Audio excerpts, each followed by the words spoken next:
বন্ধুরা, অদৃশ্য দরজা পেরিয়ে রনি আর আবির পৌঁছে গেছে এক অদ্ভুত বনে। এই গাছগুলো এত চুপচাপ কেন? আগে বলো, সত্য বললে কি হয়? সত্য বললে মনের ভার কমে, কিন্তু সত্য সবসময় সহজ না। ঠিক উত্তর। নাও এই জাদু পাতা। হ্যাঁ, এটা নিয়ে আমি এগিয়ে বাতাসের সামনে নিয়ে গিয়ে যাব।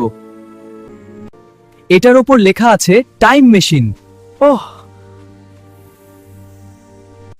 এই বোতামটা চাপলে কি হয়? হঠাৎ চারপাশ বদলে গেল। তারা চলে গেছে বহু বছর আগের রহস্য রাজ্যে। আমরা এখন কিভাবে ফিরব? সাহস রাখো, সঠিক সময় খুঁজে নাও। দেখো, ওই বড় ঘড়িটা হয়তো আমাদের ক্লু দেবে।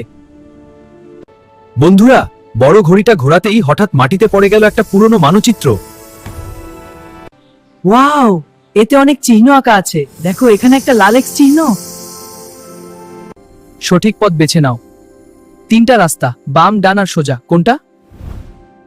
মানচিত্রে সূর্যের চিহ্ন আছে। সূর্য তো পূর্বে ওঠে, চলো ওই দিকেই।